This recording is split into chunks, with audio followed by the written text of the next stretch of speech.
অনেক বাবা আছেন, এখানে অনেকে আছেন যে সন্তানের বয়স 20 বছর 20 মাস সন্তানকে আদর করার সুযোগ পান না। আছেন না? আপনার সন্তানকে শুধু আপনি টাকা পাঠাইলেন আর সে খায় মোটা তাজা হলো, এটাই কি তার হক? বাবার স্নেহ পাওয়ার হক নাই তার? আপনি যদি তাকে স্নেহ করতে না পারেন, সে আপনাকে বার্ধক্যে কিভাবে স্নেহ করবে? সেও আপনাকে টাকা পাঠিয়ে দিবে, বলবে খেয়ে নিন। যে তার বউ আমার কাছে নালিশ করছে, ভাই আপনার ভাইকে বলি দেশে আসতে, সে আসবে। তার বলি কেন আসবেন না? বলে ভাই কাঁচা টাকা, মাছ তো সবসময় আসে না, যখন যাকে যাকে আসে তখন ধরতে হয়। সে আমারে বলতেছে প্রবাসীদের একটা সমস্যা হলো যা চাবে চোখ বন্ধ করে তা দিতে হবে না। আপনার বাচ্চা যা চাচ্ছে এখন আপনি যদি তা দেন, সারা জীবন কি সে যা চাবে তা পাবে? প্রবাসীরা দেখা যায় একটু অশান্তি শুরু হলে মাথা গরম হয়ে বিসমিল্লাহ বলে আগে তালাক মারে। খুবই জঘন্য কথা। তালাক বলা যাবে, অন্য কথা বলেন। তালাক এত ছেলে খেলা না। দুষ্টমি করেও যদি তালাক দেন তালাক হয়ে যাবে। হালকা রাগ উঠছে দিয়ে দিচ্ছেন, রাগের মাথা তালাক হয় না মনে করে, তালাক কিন্তু হয়ে যাবে। আপনি না জেনে দিচ্ছেন তাও তালাক হয়ে যাবে, খুব ডেঞ্জারাস জিনিস। অন্য সব বলেন, তালাক বলা যাবে, খবরদার। এই একটা কথা আজকে এখান থেকে নিয়ে যান, কখনো বউকে তালাক দিছি দিব এইসব কথা মুখ দিয়ে, তালাক শব্দ মুখ দিয়ে উচ্চারণ করবেন না। আসসালামু আলাইকুম ওয়া রাহমাতুল্লাহি ওয়া বারাকাতুহু। আপনারা সবাই ভালো আছেন? ইন্নাল হামদুলিল্লাহ ওয়াসসালাতু ওয়াসসালামু আলা রাসূলিল্লাহ ওয়া বা'দ। প্রিয় প্রবাসী ভাইরা, আল্লাহ রাব্বুল আলামিনের দরবারে লাখো কোটি শুকরিয়া আদায় করছি, কারণ আল্লাহ তাআলা এই চমৎকার একটি আয়োজন আপনাদের মাধ্যমে আমাদেরকে করবার সুযোগ করে দিয়েছেন। আপনাদের সবাইকে বিশেষভাবে ধন্যবাদ জানাচ্ছি। আসুন্নাহ ফাউন্ডেশনের আমন্ত্রণে আপনারা সাড়া দিয়ে এখানে একত্রিত হয়েছেন। আপনাদের জ্ঞাতার্থে জানিয়ে রাখি, প্রবাসীদের জন্য আয়োজিত আমাদের আজকের আয়োজন রেমিটেন্স যোদ্ধাদের গাইডলাইন কর্মশালা 2026।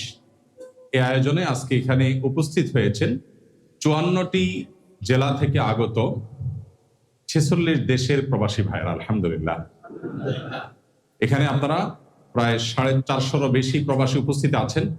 আর এই 450 প্রবাসীকে আমরা নির্বাচন করেছি 4600 বেশি আবেদন থেকে। আমাদের কাছে শারীরিকভাবে এই প্রোগ্রামে সরাসরি অংশগ্রহণ করবার জন্য আবেদন এসেছিল 4600 বেশি। সেখান থেকে আমরা মাত্র সুযোগ দিতে পেরেছি 450 বেশি মানুষকে, এবং এই মানুষগুলো সবাই বিভিন্ন দেশে প্রবাসে আছেন। 54টি জেলা থেকে আগত 46টি দেশের প্রবাসী ভাইরা এখানে আছেন, এবং আমরা অনলাইনে এটা প্রচার করছি, লাইভ চলছে। আমরা আশা করছি লাইভ সহ প্রায় 100 বেশি দেশ থেকে প্রবাসী বাংলাদেশি ভাইরা কেউ অনলাইনে কেউ অফলাইনে এখানে যুক্ত হয়েছেন। আল্লাহ তাআলার অশেষ মেহেরবানি, আলহামদুলিল্লাহ। প্রিয় ভাইরা, আসুন্নাহ ফাউন্ডেশন এই অডিটোরিয়ামে বিভিন্ন শ্রেণী পেশার মানুষের জন্য জীবন মান উন্নয়নমূলক কর্মশালার আয়োজন করছে, এবং গত কিছুদিন আগে আমরা সর্বপ্রথম এই অডিটোরিয়ামে উদ্বোধনীমূলক অনুষ্ঠান করেছি রিক্সা চালক ভাইদের জন্য। আপনারা অনেকেই অনলাইনের সুবাদে হয়তো দেখেছেন, আমরা এখানে 500 শতাধিক রিক্সা চালক ভাইদের জন্য জীবন মান উন্নয়নমূলক কর্মশালার ব্যবস্থা করেছি। কিভাবে তারা ভালো থাকতে পারেন, কিভাবে তারা অগ্রসর হতে পারেন, কিভাবে তাদের জীবন মানকে উন্নত করতে পারেন, কিভাবে তাদের দুনিয়া এবং আখিরাত উভয় জগতে তারা সফল হতে পারেন, সেই আয়োজন আমরা করেছি। তারই ধারাবাহিকতায় দ্বিতীয় প্রোগ্রামটি আমরা করছি আপনাদেরকে নিয়ে, অর্থাৎ আমাদের সম্মানিত রেমিটেন্স যোদ্ধা প্রবাসী ভাইদেরকে নিয়ে। প্রবাসী ভাইদের প্রতি আমার নিজের একটি বিশেষ দুর্বলতা আছে। আমি প্রবাসী দেখলেই আপন মনে হয় আমার। এর কারণ আমার জীবনের মূল্যবান 10-10টি বছর প্রবাসে কেটেছে। অতএব যে কোনো প্রবাসীকে দেখলেই আমার মনে হয় যে আমার জাতি ভাই। আমি যে প্রবাসে ছিলাম একটা লম্বা সময়, এই ভাইটি সে প্রবাসী। প্রবাসীদের কিছু দুঃখ, কিছু কষ্টের জায়গা আছে যেগুলো আমি কাছে থেকে দেখার সুযোগ হয়েছে, বিভিন্ন দেশে যাওয়া আর প্রবাসে লম্বা সময় কাটাবার সুবাদে। তো আপনাদের জন্য আজকের এই আয়োজনে সকাল থেকে এই পর্যন্ত আপনাদেরকে বিভিন্ন বিষয়ের উপরে, বিভিন্ন বিষয়ের এক্সপার্ট যারা আছেন তাদের দিয়ে অ্যাওয়্যার করার চেষ্টা করছি, সচেতনতা বৃদ্ধি করবার চেষ্টা করেছি। আমি আশা করতে আপনাদের কিছুটা হলে উপকারে আসবে ইনশাআল্লাহ। এ ধরনের অনুষ্ঠান আমরা আরো করি আপনাদের জন্য। আপনারা কি চান সেটা? ইনশাআল্লাহ আসুন্নাহ ফাউন্ডেশন বদ্ধপরিকর যে এই ধরনের আয়োজন আমরা আরো করব। শুধু প্রবাসীদের জন্যই নয়, প্রবাসীদের পর আমরা বিভিন্ন শ্রেণী পেশার মানুষ, শিক্ষক, ডাক্তার, ইঞ্জিনিয়ার, ব্যবসায়ী, শিক্ষার্থী, বিভিন্ন শ্রেণী পেশার মানুষ যারা আছেন সবার জন্য আমরা ধারাবাহিকভাবে এখানে এই প্রোগ্রামটা দিনব্যাপী কর্মশালা, প্রশিক্ষণ, সেমিনার এগুলোর আয়োজন করব।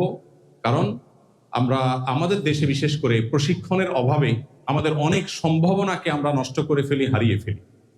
আপনারা একজন প্রবাসী হিসাবে আপনারা অনেকে জানেন, বিভিন্ন দেশে আপনারা প্রবাসে আছেন, প্রবাসে প্রশিক্ষণ দেওয়া হয় খুব গুরুত্বের সাথে। এমনকি কেউ যদি পরিচ্ছন্নতা কর্মীর কাজও করে তার আগেও তাকে ট্রেনিং নিতে হয়, আছে না? অথচ আমাদের দেশে দেখা যায় যে একজন ইলেকট্রিশিয়ান 10 বছর 15 বছর ধরে তিনি ইলেকট্রিশিয়ানের কাজ করছেন, কিন্তু জীবনে কোথাও তিনি ট্রেনিং নেন। তিনি কোত্থেকে শিখেছেন কাজটা? ওস্তাদের কাছে। আমাদের দেশে ট্রেনিং এর নাম কি? ওস্তাদের কাছে। তো ওস্তাদের কাছে শেখার বাইরেও যে প্রত্যেকটা বিষয়, সংশ্লিষ্ট বিষয়ে বিশেষজ্ঞ এবং এক্সপার্টের কাছে হাতে কলমে একাডেমিক বিষয়গুলো, থিওরিক্যাল বিষয়গুলো শেখার আছে, এই ধারণাই আমাদের দেশে অনেক মানুষের মধ্যে খুব একটা নেই। As-Sunnah foundation, As-Sunnah skill development ইনস্টিটিউটের মাধ্যমে এবং এই অডিটোরিয়ামে জীবনমান উন্নয়নমূলক এই কর্মশালাগুলোর মাধ্যমে আমরা প্রত্যেকটা শ্রেণীর পেশার মানুষের স্কিল ডেভেলপমেন্ট এবং ট্রেনিং নেওয়া, প্রশিক্ষণ নেওয়া, যে কোনো বিষয়ে থিওরিক্যাল বিষয়গুলো শেখা, জানা এবং সেগুলো বাস্তব জীবনে প্রয়োগ করার ব্যাপারে আমরা গুরুত্ব আরোপ করছি। তারই ধারাবাহিকতা আজকের আয়োজন। তো আবারও আপনাদেরকে ধন্যবাদ জানাচ্ছি। 54টি জেলা থেকে এই কনকনে শীতের মধ্যে আমাদের এই অডিটোরিয়ামে আজকে আপনারা সমবেত হয়েছেন, এটি আমাদের জন্য অনেক বড় একটা আনন্দের কারণ। আল্লাহ তাআলা আপনাদেরকে সর্বোত্তম বিনিময় দান করুন। আজকের আয়োজনে যেভাবে আমরা সমবেত হয়েছি, আল্লাহ আমাদের সবাইকে জান্নাতুল ফিরদাউসে একইভাবে সমবেত হওয়ার তৌফিক দান করুন। প্রিয় প্রবাসী ভাইরা, আমি আমার মূল বক্তব্যে প্রবেশের আগে আরেকটি কথা আপনাদের সাথে শেয়ার করতে চাই। সেটা হলো, আপনারা ব্যক্তি আহমদুল্লাহ যে কয়টি ভালো কাজ দেখেন, এর বেশিরভাগ কাজ আমার শেখার সুযোগ হয়েছে প্রবাস থেকে। এই কথা আপনাদের সঙ্গে শেয়ার করার উদ্দেশ্য হলো, আপনারা সবাই এখনো প্রবাসে আছেন। প্রবাস জীবনকে আমরা অনেক হতাশার জীবন মনে করি। সন্দেহাতীত ভাবে পরিবার নেই, পরিজন দূরে, আত্মীয় স্বজন দূরে, নিজের দেশের মাটির গন্ধ পাই না, এটা তো কষ্টের কারণ বটে। কিন্তু প্রবাস জীবনে আমাদের অপার সম্ভাবনার বিশাল দুয়ার ওপেন আছে, যেটা আমরা অনেক সময় খেয়াল করি না। আমি ড্রাইভিং শিখেছি প্রবাস থেকে, আমি কম্পিউটারের অনেক প্রোগ্রাম শিখেছি প্রবাস থেকে, অনলাইনে দাওয়াতি কাজ এটা আমি শিখেছি প্রবাস থেকে, ভিডিও এডিটিং আমি শিখেছি প্রবাস থেকে। আমি অনেক কিছু প্রবাস থেকে শিখেছি, যেটা হয়তো দেশে থাকলে আমার এত ভালো করে এত সহজে শেখার সুযোগ হতো না। তো আপনারা যারা প্রবাসে আছেন, প্রবাস থেকে আপনার দুনিয়া এবং আখেরাতকে দারুণভাবে সাজাবার, গোছাবার, সাফল্যমণ্ডিত করবার অনেক সুযোগ আছে। আজকে বিভিন্ন সেশনের মাধ্যমে হয়তো আপনারা কিছুটা অনুভব করেছেন। আমি আপনাদেরকে আমার এই ভূমিকা বক্তব্যের শেষে এসে বলতে চাই, প্রবাস জীবনের অপার সম্ভাবনাকে কাজে লাগাবার চেষ্টা করুন। এরকম অবসর সময় আপনার জীবনে আরেকটা হয়তো আসবে না। আপনি দেশে চলে আসলে আজকে শালার বিয়ে, কালকে শ্বশুর মারা গেছেন, পরশু অমুকের দাওয়াত, প্রচুর এঙ্গেজমেন্ট আমাদের হয়ে যাবে। কিন্তু প্রবাসে আপনার কিন্তু সেই এঙ্গেজমেন্টটা নাই। বিপুল পরিমাণ সময় আমাদের হাতে থাকে। বেশিরভাগ প্রবাসী ভাইরা বা উল্লেখযোগ্য প্রবাসী ভাইরা টেলিভিশন স্ক্রিনের দিকে তাকিয়ে থেকে সারাদিন তথাকথিত দেশের নিউজ নিয়ে সারাদিন তিনি পড়ে থাকেন। এই টক শো দেখছেন, এই মিষ্টি শো দেখছেন, এই নিউজ দেখছেন, এই রিল দেখছেন, সারাদিন এই কাজ করেন। অথচ অবসর সময়ে কাজের ফাঁকে আমি চাইলে একজন ভিনদেশী, যেমন আমার কথা আমি বলি, আমি কম্পিউটার বিষয় শিখেছি একজন ফিলিপিনোর কাছ থেকে, আমার একজন সহকর্মী, তার নাম ইদ্রিস। আমি গাড়ি শিখেছি আমার একজন সহকর্মী নেপালের, ওনার নাম রিয়াদুল হক। আমি অফিসিয়াল অনেক বিষয় শিখেছি ইয়েমেনি আমার কিছু সহকর্মী ছিল, তাদের কাছ থেকে। তো আপনারা যেখানে কাজ করেন, বিভিন্ন দেশের মানুষ আছেন আপনাদের সাথে, এক একজনের মধ্যে এক একটা দক্ষতা আছে। আপনি চাইলেও বাংলাদেশে এরকম দক্ষ মানুষের সান্নিধ্য হয়তো আপনি পাবেন না, তখন তার কাছ থেকে আপনি একটা জিনিস শিখে ফেলতে পারেন, এটা আপনার জীবনে ভ্যালু অ্যাড করবে ইনশাআল্লাহ। তো আমি আশা করব প্রবাস জীবনকে আমরা আমাদের জীবনের পরিবর্তনকারী একটি সময় হিসাবে গ্রহণ করবো। আল্লাহ আমাদের সবাইকে তৌফিক দান করুন। আমার আলোচনার বিষয়বস্তু হলো পারিবারিক বিষয়। আমি বিভিন্ন বক্তব্যে, বিভিন্ন প্রোগ্রামে, বিভিন্ন আয়োজনে প্রবাসীদের মধ্যে পারিবারিক যে সমস্যাগুলো আছে সেগুলো নিয়ে কথা বলার চেষ্টা করেছি এবং তাদের সমস্যাগুলো আমি দেখেছি। তার আলোকে আমি আপনাদের সাথে কিছু কথা আরোজ করতে চাই। সর্বপ্রথম যে পয়েন্টটি বলতে চাই, পরিবার বলতে আমরা যা বুঝি সেটা শুধুমাত্র স্বামী স্ত্রীর মধ্যে তো আর সীমাবদ্ধ না। পরিবার বলতে আমাদের মা বাবা, আমাদের ভাই বোন, সবাই মিলেই তো আমাদের পরিবার, তাই না? তো আমাদের এই পরিবারের যে বিশাল গণ্ডি আছে, এই গণ্ডির মধ্যে সবচেয়ে বড় সমস্যার জায়গাটি হয় স্বামী স্ত্রী এবং সন্তান এদের মধ্যকার সমস্যা। বেশিরভাগ প্রবাসীদেরই সমস্যাটা এখানে বেশি। আবার অনেকের বাবা মা ভাই বোনের সাথেও সমস্যা তৈরি হয়, আমরা সেদিকেও যাবো ইনশাআল্লাহ। তবে তার আগে যে বিষয়টি আমি বলতে চাই সেটা হলো যে আপনি যদি মা বাবা ভাই বোনের পাশাপাশি বিয়ে শাদী করে বিদেশ যাওয়ার অথবা বিদেশ যে বিয়ে শাদী করার সিদ্ধান্ত নেন, সেক্ষেত্রে আমি বলবো যারা প্রবাস যাওয়ার পরিকল্পনা করছেন বা মাত্র প্রবাসে গেছেন, প্রবাস জীবনের জন্য সবচেয়ে আদর্শ সময় হলো বিয়ের আগে। বিয়ের আগে বিয়ে করে প্রবাসে যাওয়ার চাইতে প্রবাস জীবনের চ্যাপ্টার ক্লোজ করে তারপরে বিয়ে করা হলো সবচেয়ে বুদ্ধিমান। এখন যারা করে ফেলেছেন তাদের আর কি করা, তারা সেকেন্ড ট্রাই করবেন নাকি? খবরদার। হ্যাঁ, করা তো যায়, ওইটা মারধর খাওয়ার জন্য সেরকম ক্যাপাবল থাকতে হবে। তো সবার কি 4টা করার সামর্থ্য আছে? কারণ পিঠের চামড়া তো সবার একরকম না, যার যত মজবুত তার তত অ্যাবিলিটি। আচ্ছা, বিয়ের আগে প্রবাস জীবন শেষ করতে পারলে সবচেয়ে ভালো, কারণ বিয়ের পর স্ত্রীর হকের ব্যাপার থাকে। প্রবাসীদের পারিবারিক জীবনের অনেক সমস্যা একসাথে মিনিমাইজ করা সম্ভব শুধু এই একটা পলিসি অ্যাপ্লাই করা গেলে, অর্থাৎ বিয়ের আগে বিদেশ জীবন শেষ। আমাকে যখন সৌদি আরব থেকে ইসলামিক অ্যাফেয়ার্স মিনিস্ট্রির অধীনে ইসলামিক সেন্টারে কাজ করার জন্য যখন অফার করা হয়েছে, তখন আমি দেশে খুব টানা খেচা করে সংসার চালাচ্ছি, কষ্ট মষ্ট করি। ওই সময় যখন অফার আসলো, বেশ ভালো হ্যান্ডসাম স্যালারির অফার, আরো অনেক অফার, আমি তাদেরকে বলেছি এই অফার আমাকে শোনায় লাভ নাই, আমাকে এইটা বলো ফ্যামিলি নিয়ে থাকতে পারবো কিনা, ইয়েস অর নট। তখন তারা বলছে না, হ্যাঁ অবশ্যই।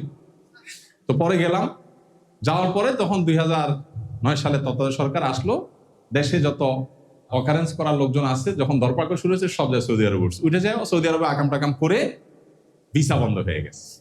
আমি গেছি, ভিসাও বন্ধ। তো গেলাম, বলো যে আল্লাহ মালিশ, তোমার ফ্যামিলি তো আর আনা যাবে না। কেন? বাংলাদেশ ভিসা বন্ধ হয়ে গেছে। আমি বললাম খালাস, আমিও মালিশ, তুমি মালিশ, আমিও মালিশ। মানে মালিশ মানে সরি, অন্য দেশি ভাইরা বুঝেন না হয়তো। তুমি সরি, আমিও সরি, তোমার এখানে আমি থাকতে পারলাম না। 3 মাস পর আমি বললাম যে আমি চলে যাব।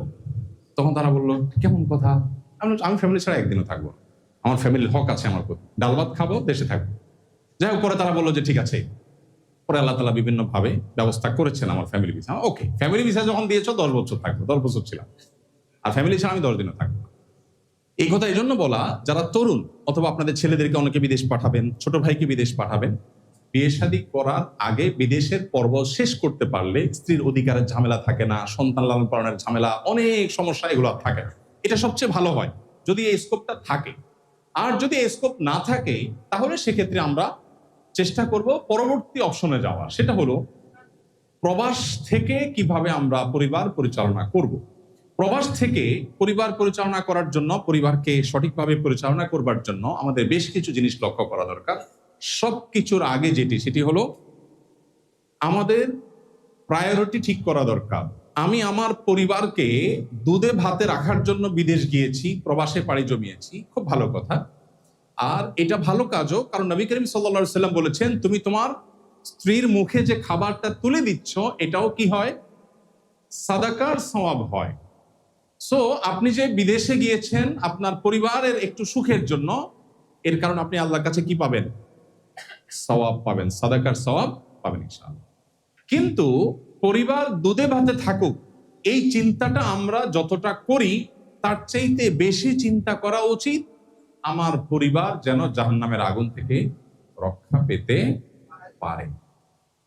এইটাতে যে লাভটা হবে সেটা হলো আপনি স্বয়ংক্রিয়ভাবে একটা আদর্শ পরিবার পেয়ে যাবেন।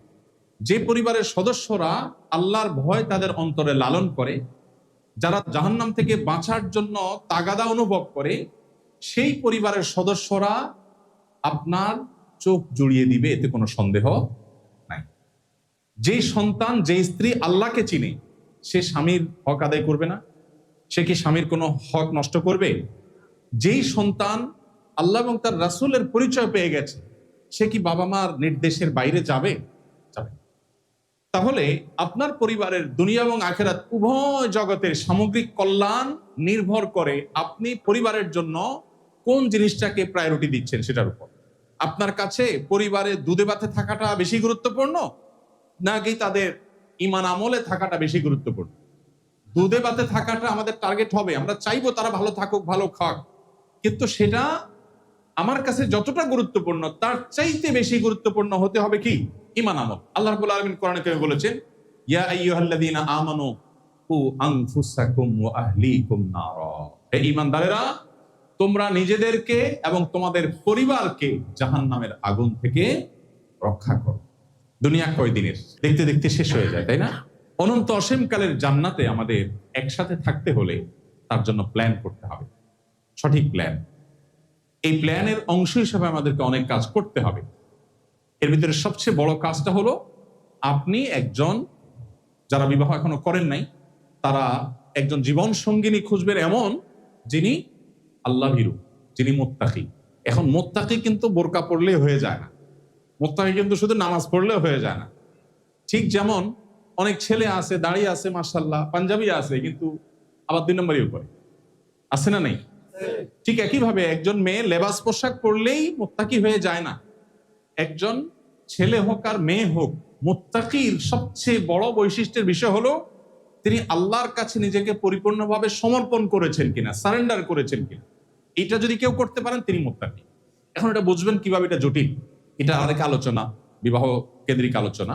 আমি শুধু এইটুকু বলতে চাই, যারা বিবাহ করেননি অথবা ছোট ভাই ব্রাদার ছেলে মেয়ে বিয়ে করাবেন, তাদের জন্য বলছি, জীবন সঙ্গে সঙ্গিনী বা পাত্র পাত্রী নির্বাচনের ক্ষেত্রে তারা দিনদার কিনা এটা নিরূপণ করবার জন্য তাদের সবচেয়ে যে বিষয়টি গুরুত্বপূর্ণ যেটা দেখতে হয়, সেটা হলো যে তারা আল্লাহর কাছে কতটা নিজেকে সঁপে দিয়েছেন। কোরআন হাদিস শুনছেন, আর কোনো কথা নেই, আল্লাহ বলেছেন, আচ্ছা তাহলে আর কোনো কথা নেই, কোরআনে আছে, হাদিসে আছে, আচ্ছা তাহলে আমার আর কোনো সে নেই। এই সমর্পণ করার মানসিকতা থাকলে সে হলো আসলে মুত্তাকি। আর মেয়েদের ক্ষেত্রে সবচেয়ে বড় বৈশিষ্ট্য হলো অল্পে তুষ্ট থাকা, আলহামদুলিল্লাহ বলতে পারা, চাহিদা না থাকা, যে আমি ডিমান্ড না, অন্য মেয়েদের সাথে আমি কম্পেয়ার করবো না, এটা হলো তাদের সবচেয়ে ভালো গুণ। আর ছেলেদের ক্ষেত্রেও, পাত্র নির্বাচনের ক্ষেত্রেও, যেহেতু এখানে আপনারা সবাই ছেলে, অতএব আপনাদের জন্য মেয়েদের কথাটা বেশি করে বলা, ছেলেদের ক্ষেত্রেও এরকম মুত্তাকির বিভিন্ন প্যারামিটার আছে যেগুলো দেখে আমরা আসলে ভালো মানুষ নির্বাচন করব। এর মধ্যে একটা হলো যে সে আসলে হালাল হারাম কতটা মেনটেন করে এবং কাদের সাথে উঠা বসা করে। এই কথাটা সবার জন্য প্রযোজ্য, ছেলে মেয়ে সবার জন্য।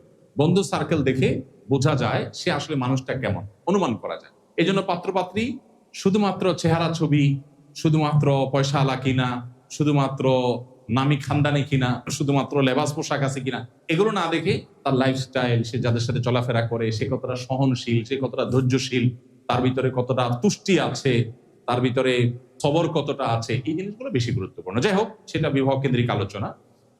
তো পরিবার তারা যদি মুত্তাকি হোক এটা আপনি চান, তাহলে আপনাকে অনেকগুলো স্টেপ অবলম্বন করতে হবে, অনেকগুলো পদক্ষেপ নিতে হবে, যেগুলো নিলে আপনার পরিবার মুত্তাকি হয়ে উঠবে ইনশাআল্লাহ।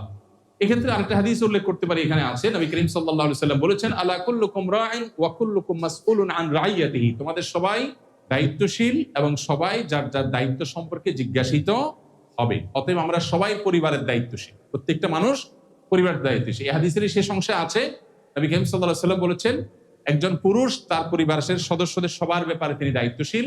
কিয়ামতের ময়দানে এদের ব্যাপারে জিজ্ঞাসাবাদের মুখোমুখি হবে। তার স্ত্রী নামাজ পড়েছেন কিনা, সন্তানটা আল্লাহকে চিনেছেন কিনা, আল্লাহর কাছে জবাব দিয়ে তাকে করতে হবে।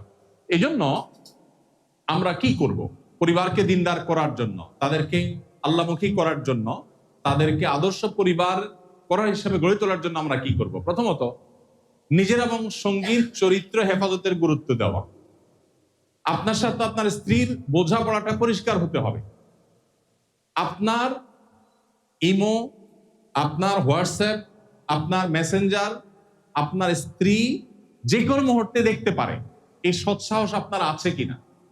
আপনার ফেসবুক নিউজ ফিড সে ঘাঁটতে পারে সব সময়, এই সৎসাহস আপনার আছে কিনা, এটা গুরুত্বপূর্ণ। একই কথা স্ত্রীর বেলায় প্রযোজ্য।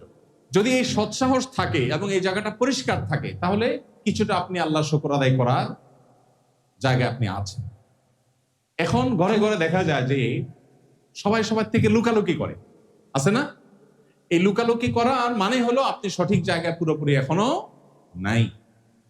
অনেক ছেলে আছে যাদের মোবাইল হাতে নিয়ে ফেসবুক স্ক্রল করলে বোঝা যায় সে কি দেখে, বোঝা যায় না? কারণ যেগুলো দেখে ওইগুলোই তো আসে, তাই না? অনেক মা বাপ আছেন, শুধু প্রবাসী না, আমরা যারা দেশে আছি, একটা কমন রোগের কথা বলি, সেটা হলো আমরা সবাই চাই আমি সারাদিন মোবাইল টিপবো, আমার বাচ্চারা যেন মোবাইল না টিপে। আছে না নাই? আমি সারাদিন মোবাইলে পরনারী দেখবো, ফিল্ম দেখবো, রিলে মেয়েদের দেখবো, ডান্স দেখবো, হারাম জিনিসপত্র দেখবো, বাট আমার বউটা হবে তাবেয়া বসরি। উনি কিছু দেখতে পারবে না। উনি একজন পুরুষের সাথে যদি মিষ্টি মিষ্টি গলায় কথা বলে, একটু উল্টাপাল্টা টাইপ আলোচনা করে, অথবা পুরুষের সাথে খুব সখ্যতা হয়, আমার চান্দিতে আগুন ধরে যাবে। বাট আমি কিন্তু ঠান্ডা মাথায় সারাদিন ফেসবুকে কি করব? একের পর এক হারাম জিনিস দেখবো এবং স্ক্রল করবো। এই রূপটা আমাদের মধ্যে আছে না নাই? মনে রাখবেন, পরিবারের কথা এখন রাখেন সাইডে। আপনি নিজে যদি আল্লাহওয়ালা না হন, আপনি নিজে যদি সৎ না হন, আপনার ছেলে মেয়ে এমন কোন ট্যাবলেট পৃথিবীতে আবিষ্কার হয় না যে ট্যাবলেট খাওয়াই দিয়ে সে ফেরেশতা হবে।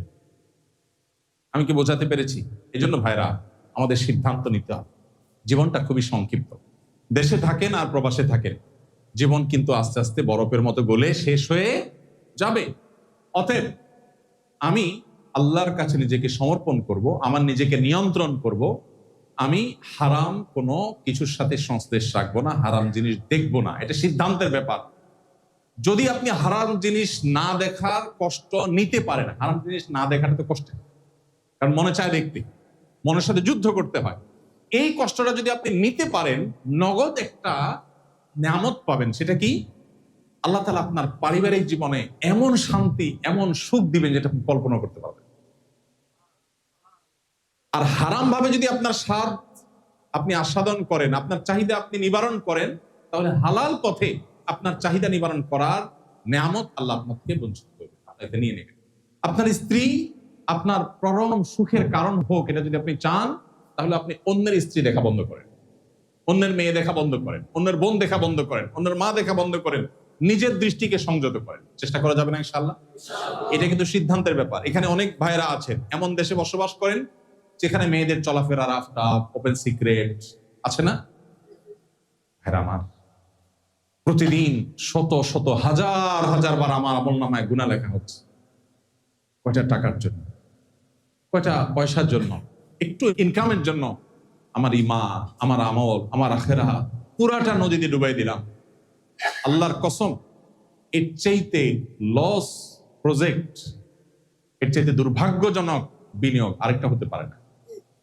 যে কিছু টাকা পাইলাম, বিনিময়ে আমার ঈমান আমল শেষ হয়ে গেল। এই জন্য যারা সে সমস্ত পরিবেশে আছেন, তারা নিজেদের বিরুদ্ধে নিজেদের সংগ্রাম এবং যুদ্ধ চালাতে হবে যে আমি আমার দ্বারা কোনো গুনাহ আমি করব। চেষ্টা করা যাবে না ইনশাআল্লাহ? আপনি যখন নিজে এবং আপনার সঙ্গিনী উভয়ে আপনারা যখন চরিত্রবান হবেন, তখন দেখবেন একটা উপভোগ্য, একটা সুখময় পরিবারের বীজ বপন হয়ে গেছে। চরিত্রের হেফাজত। কিসের হেফাজত? নিজের এবং সঙ্গিনী। কিন্তু আগে নিজেরটা যদি করতে পারেন, তখন আপনার স্ত্রীর জন্য আপনি আপনার প্ল্যান তৈরি করতে পারবেন। আপনার স্ত্রী যদি জানে যে আমার স্বামী নিজে আমার পাশে শুয়ে শুয়ে বৈশা বৈশা মোবাইলে সারাদিন সে রিলে ডান্স দেখে, হিন্দি ফিল্মের ক্লিপ দেখে, নাটকের ক্লিপ দেখে, হ্যাঁ, বিভিন্ন ভিডিও দেখে, মেয়েদেরকে দেখে, তখন আপনি স্ত্রীকে যতই মুখে বলেন যে চরিত্র ভালো করো, লাভ হবে না। মানুষ কিন্তু যতটা শুনে শিখে, তার চাইতে দেখে শিখে বেশি। অতএব আপনি আপনার ছেলেকে বলবেন, বাবা মোবাইল ধরা যাবে না, এই ছেলে মোবাইল রাখো, বই নাও, বাট আপনি মোবাইল টিপতেছেন। তখন ছেলে মনে করবে কি জানেন? মনে করবে যে আরে বাপে আমার সাথে শত্রুতা করতেছে। সে নিজে সারাক্ষণ যে নিয়ামতের মধ্যে আছে, এই নিয়ামতটা আমাকে সে ভোগ করতে দিতে চায় না। কত বড় খারাপ মানুষ! এই জন্য সে যুদ্ধ করে মোবাইলটা নিতে চায়। বাট আপনি নিজে মোবাইল অহেতুক টিপাটিপি বন্ধ করেন, প্রয়োজনীয় কাজ সেরে রেখে দেন, দেখবেন বাচ্চাকে বলা লাগবে না, সে ওখান থেকে প্রভাবিত হবে ইনশাআল্লাহ। এই জন্য সবকিছুর আগে হলো নিজের এবং সঙ্গীর চরিত্রকে হেফাজত করা। বহু প্রবাসী ভাইরা আছে চরিত্র নানাভাবে নষ্ট করে ফেলেছেন, এবং সবচেয়ে বড় ভূমিকা এই মোবাইল ফোনের, স্মার্টফোনের অপব্যবহার। ঘরে ঘরে হাজার হাজার পারিবারিক অশান্তির কারণ হলো এই ফোনের অপব্যবহার। ভাইরা আমার, এই যে সময় নষ্ট করছি ঘন্টাকে ঘন্টা, শত শত হাজার হাজার ঘন্টা, এর জন্য আল্লাহর কাছে জবাব দিতে আছে। আপনাদেরকে শেখ আব্দুল্লাহ সাইফুল্লাহ ভাই বলেছেন, নিশ্চয়ই সেই সেশন আপনারা শুনেছেন, প্রবাস জীবনে চাইলে অনেক কিছু করা যায়। আমি অনেক প্রবাসীকে চিনি, প্রবাস জীবনে হাফেজ হয়ে গেছে, 30 পারা কোরআন হিফজ করে ফেলেছেন। কেন? কারণ ব্যাচেলর লাইফে 8-10 ঘন্টা ডিউটি পরে বিপুল পরিমাণ সময় আছে, দেশে আধা ঘন্টা 1 ঘন্টা মোবাইলে কল করলেন, ভিডিও কল করলেন, কথা বললেন, বাকি সময়টা তারা আছে, তিনি কোরআন তেলাওয়াত করছেন। অনেক ইসলামিক অর্গানাইজেশন আছে, সেগুলোর সাথে ইনভলভ থাকছেন, মসজিদের সাথে ইনভলভ থাকছেন, দাওয়াতি কাজের সাথে ইনভলভ আছেন, তাহলে আপনার টাইমটা ভালো কাজে লাগবে। আর যদি সেটা না করেন, মোবাইলে আপনি ভিডিওতে, ফেসবুকে, ইউটিউবে বিভিন্ন ভিডিওতে ডুবে থেকে ঘন্টাকে ঘন্টা ভিডিও দেখছেন, আপনি কি লাভটা করছেন? আপনার বরং ঈমান আমল ধ্বংস করছে। এই জিনিসটা বলা যত সহজ, আমল এতটা সহজ না। সিদ্ধান্ত গ্রহণ করার বিষয়। এই মোবাইলের অপব্যবহার, সোশ্যাল মিডিয়ার অপব্যবহার, এটা আমাদের জীবনকে শেষ করে দিচ্ছে। নিয়ন্ত্রণ করবো তো ইনশাআল্লাহ। এটা চরিত্র হেফাজতের জন্য সবচেয়ে বড় সহায়ক বিষয় হবে ইনশাআল্লাহ। এরপর হলো ভিডিও কল এবং ছবি আদান প্রদানে সতর্ক থাকা। এটা এমনি কমন একটা বিষয়। পরিবারের সাথে দেখা যায় আমরা আমাদের একান্ত মুহূর্তগুলো শেয়ার করি। আপনারা জানেন এখন এমন কোনো বিষয় নাই যেটা আমরা মোবাইলের মারফত আদান প্রদান করি এটা থার্ড পার্টির কাছে যায় না। এগুলো সবগুলোই যায়। আপনার আমার প্রাইভেসি বলতে কিছুই নাই আসলে। আমরা যারা মনে করি অনেক সেফ, ঠিক আছে, আমি আমার স্ত্রী, আমরা দুজন দুই প্রান্তে আছি, এত কেউ নেই, ভুলের মধ্যে আছি। এটা একে তো হ্যাক করার সিস্টেম আছে, সেটা তো আছেই। এর বাইরে অনেক সময় দেখা যায় আমরা যে ইমেল লগ ইন করি সেই ইমেইলে সেভ হয়ে যায়, এটা থার্ড পার্টির কাছে যাওয়ার সুযোগ থাকে। এটা বিভিন্ন ভাবে মানুষের কাছে যাওয়ার বহু রাস্তা ওপেন আছে, আমরা জানি না। এগুলোর কারণে দেখা যায় অনেক অশান্তি তৈরি হয় এবং পারিবারিক অসুবিধা আসে। এরপরে আসেন বাবা মা এবং পরিবার স্ত্রীর মধ্যে ভারসাম্য রক্ষা করা। এটা বেশিরভাগ মানুষ বোঝে না বা পারে না। ভারসাম্য রক্ষা করা, এটা নিয়ে আমি অনেক চুটকি বলি, রসিকতা করে অনেক কথা বলি। পরিবারে ভালো থাকা বা পরিবারকে নিয়ে সুখে থাকার জন্য একটা সহজ বুদ্ধি হলো, পুরুষরা বিশেষ করে একটু বেকুব সাজা। কি সাজা? বেকুব সাজা। বেকুব সাজার মানে কি? মানে হলো সব প্রবাসীদের, আপনাদের ইল্লা মাশাআল্লাহ হাতে গোনা কিছু মানুষ বাদে প্রায় সবারই কমন কিছু অভিযোগ আছে। এর ভিতরে একটা হলো যে ভাই কি করব, পাটা আর পুতা এই দুইটার ঘষা ঘষিয়ে আমি মরিচের অবস্থা শেষ। বয়ে বলে তোমার মা এই করেছে, সেই করেছে, হান করেছে, তান করেছে। আর মা বলে তুই জানোস বিদেশে থাকস, তোর বউ কি করে, এটা বলছে, ওইটা করছে। এখন মা বলে বউয়ের বিরুদ্ধে, বউ বলে মায়ের বিরুদ্ধে। আবার একইভাবে বোন ভার্সেস বউ। এই যে ঘষাঘষি, এই ঘষাঘষিতে বিদেশে বসে অনেকে দেন দরবার করে। অনেক প্রবাসীরা আমি দেখছি ওখানে বসে দরবার করে। ভাই বিদেশে বসে ফোনে দরবার করে এগুলোর সমাধান হয় না, আরো সমস্যা বাড়ে। তাহলে কি করবেন? কিছু কাজ তো করবেনই, তবে এর মধ্যে একটা আইটেম হলো মাস্ট, সেটা হলো বেকুবের অভিনয় করতে। কিরকম বেকুবের অভিনয়? ধরেন, মানে একটু সহজ সরল হওয়ার অভিনয় আর কি। ধরেন আপনার স্ত্রী মায়ের বিরুদ্ধে যখন অভিযোগ করবে, তখন স্ত্রী বলবা আমার মা এটা বলছে, সত্যি বলছে, তাহলে সত্যি মানে মিথ্যা বলছি। তখন যদি আপনি বলেন যে দেখো কোরআন হাদিসে মা বাবার কিছু বলা জানা নিষেধ আছে, জন্মদাতা তারা, এটা যদি আজকে না হইতো, মা না হয়ে আজকে কেউ হইতো, তুমি দেখতে আজকে পারলাম না, আমি মা হয়েছে। আপনি বললেন যে স্ত্রী হিসাবে তোমার জন্য তো আমি জীবন দিয়ে ফেলতাম, এখন মা তো কিছু করতে পারতেছি। তখন স্ত্রী বলবে যে আমার স্বামীটা আসলে মানুষটা ভালো, আমাকে মহব্বতে সে আকর্ষণ, বাট একটু বেকুব, কি করবে বুঝে উঠতে পারতেছে না। আবার একই অভিনয় আপনি যদি মায়ের সাথে করেন, মা যখন বলবে এই তোর বউ এটা করছে এটা করছে, তখন মারা যদি বলেন যে মা আল্লাহ রসুল কোনোদিন বউদের গায়ে হাত তোলেনি, যদি অনুমতি দিতেন সকাল বিকাল আশ্রয় মা, মারে বলার সময় তার বউ শুনতেছে না। আর এটা মীমাংসার খাতিরে, ঝগড়া মীমাংসা খাতিরে এতটুকু কৌশল, চালাকি, মিথ্যা জায়েজ আছে। মিথ্যা একটা ক্ষেত্রে জায়েজ, সেটা কোনটা? মীমাংসা। হ্যাঁ, মীমাংসার ক্ষেত্রে কিন্তু মিথ্যা জায়েজ। এখন এইরকম মিথ্যা, মিথ্যা আবার সব মিথ্যা না, যেটা বললে মীমাংসা হবে। এখন মা যদি শুনে যে ছেলে বলতেছে মা আজকে বউ না হইয়া কেউ হইতো, রসুল বউ পিটান নাই কোনোদিন, যদি পিটাইতেন বা অনুমতি দিতেন তো আজকে দেখতেন আপনি তুফান ছুটে ফেলাইতেন, কি আপনার সাথে এটা বলছে। তখন মাও বলবে কি, পোলাটা আমার ভালো, আমারে মহব্বত ঠিকই করে, বাট একটু বেকুব, বুঝে না কি করবে।